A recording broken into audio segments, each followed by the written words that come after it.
Assalamualaikum warahmatullahi wabarakatuh. Good morning, ladies and gentlemen. It is an honor for me to be a presenter at 16 Conference CONAPLIN Linguistics. I'm Amalia Eka Brilianti from Yogyakarta State University. In this opportunity, I will present my paper entitled Family Language Policy, Balancing the Indonesian English Language for Indonesians' Early Childhood. Nowadays, the English language is massively used by non-native countries like Indonesia. Many cases use the English language consisting of the name of commercial institution, service providers, and mass media. In Al-Rajavi 2021. From the example previously, we can claim that the improvement of English language usage is not only maintained by institutional agency, but also non-institutional agency like parents and families. However, there is problems existed in Indonesia, especially in a family language policy. Many Indonesian parents are over enthusiastic to teach the English language in early childhood. It is supported with the finding from Onishi 2010 that many Indonesian parents provide overpressure on their children's environment to speak English. In Dharma Putra 2019 also mentioned that parents emphasize their children to use switch and mixed code between the Indonesian and English language at home. In conclusion, overpressure to use English for early childhood at home, which can lead unbalanced exposure and language policy between English and Indonesian languages. For the research gap and mobility, actually, there is several previous investigation in family language policy fields, such as family language parents in raising multilingual toddlers in Ahoja 2021, the strategies, the factor, and the role of family language policy in maintaining bilingualism for early childhood. Research novelty, the paper which can promote the ideas and solution in balancing the Indonesian English language for Indonesians' early childhood is relatively under discussed. The writer tried to fulfill the gap and discuss several key principles of family language policy in balancing the Indonesian and English language for Indonesians' early childhood. The writer also believes that it can guide Indonesian families to adopt a balanced exposure and a language policy without decreasing children's sense of nationalism, identity, values, and language competence between English, Indonesian, and local languages. We will moving on to the major theory. The writer used two kinds of theory. The first one, the theory of family language policy, and also the element of family language policy concept. What actually family language policy is? According to King et al. 2022, family language policy provides the integration role of family to plan, manage, practice, and negotiate the language within the house and family members. The research in the family language policy field incorporated with the core element of family language policy advocated by Spolsky. According to Spolsky 2004, that there is three elements of family language policy, include language practice, language ideology, and language planning. Family language policy toward the English language for Indonesians' early childhood become one of the current trend. There are several factors motivate this trends, such as home literacy environment, parents' expectation, education, language experience, bilingualism, and multilingualism in UNRITSAU 2022. Beside the trends, there is several issues which become a background. Mention that these trends can strengthen metalinguistic awareness in reflecting, evaluating, and direct attention for children. And also, these trends can influence children's cognitive abilities, such as being responsible for attention, selection, inhibition, shifting, and adjusting the language in Barak et al. 2011. And also, there is a statement which become the background of these trends. The younger learner is better. Why the statement become the background of this trend? Because uh, parents assumes that English language can easily mastered by children because of the age factor. Raising bilingualism and multilingualism take a serious attention by many Indonesian parents. Indonesian parents try to adopt several learning techniques and also strategies. However, uh, Indonesian parents should realize that Indonesia is a multilingual country and a family language policy in Indonesia should be considered uh, the existence of Indonesian language and the local languages. According to a language developmental agency, language acquisition have three order. The first one is prioritizing the Indonesian language. The second, preserving regional languages. And also the last, mastering foreign languages.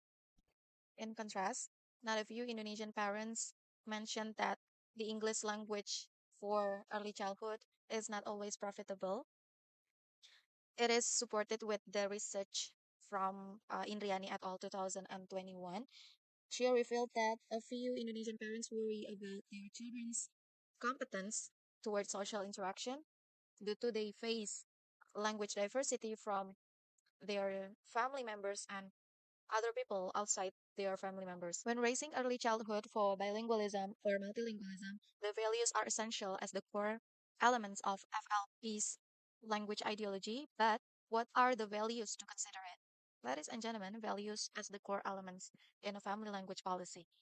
According to Spolsky 2004, that there is two values in language policy. The first one is cultural values and the second social values. Cultural values become one of the values that should be considered by many parents in raising bilingualism and multilingualism. Culture cannot be separated from language because language brings linguistic rules and cultural ideology related to the society's origin, identity, race, and religion. So the parents should be respected to the cultural values of society's heritage language and also the national language and the universal language, especially Indonesia. So many linguists and governments suggested many Indonesian parents to promote national and cultural identities. Moreover, keeping heritage and national language within the house and among families can portray their identity and cultural values. Sapriati 2020. The second value that should be held by parents and families refers to social values. Social values represented in language enable building communication and interaction in a similar or different speech communities. Many parents assume that children must obtain and master English language by mixing and switching codes.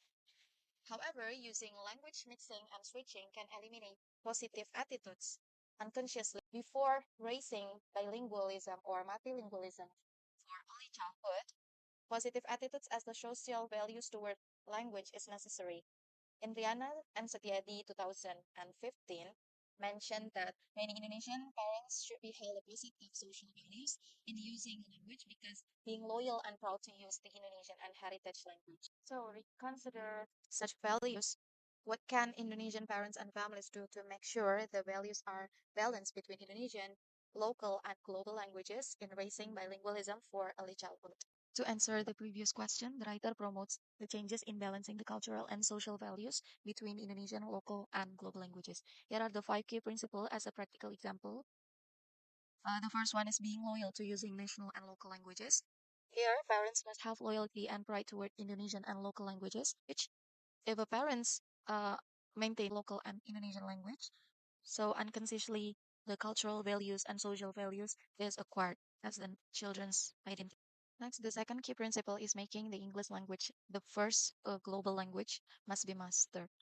It means after parents prioritizing the Indonesian and local languages, parents can introduce their early childhood to learning a global language like Indonesian or perhaps other global languages. Next, positive attitudes toward two languages. The first one, parents should use national and local languages over other foreign languages. It is referred to positive attitudes toward pride, loyal, aware, and prioritizing national language and also preserving the local language. Parents are selected to use a bilingual learning mode. The fourth is prioritizing national and cultural identity. Identity plays an important role which can help individuals to contribute and interact with all members in similar communities, include the family members and also other people in outside family members. The last is the consideration of equal exposure. Parents can adopt the balanced exposure correctly that 26 hours per week for each language, which emphasizes speaking those languages at home with within the house and among family members. Giving equal exposure to Indonesian and English language can decrease the unbalanced language policy through social interaction at home and activities. Ladies and gentlemen, we're moving on to the conclusion. When parents want to raise bilingualism and multilingualism for early childhood through family language policy, parents may not overemphasize only the global language or target language, but also try to create balanced exposure between Indonesian and also local languages. Okay, ladies and gentlemen, that's all my presentation of my paper. Thank you for your attention. Wassalamualaikum warahmatullahi wabarakatuh. Good morning, everyone.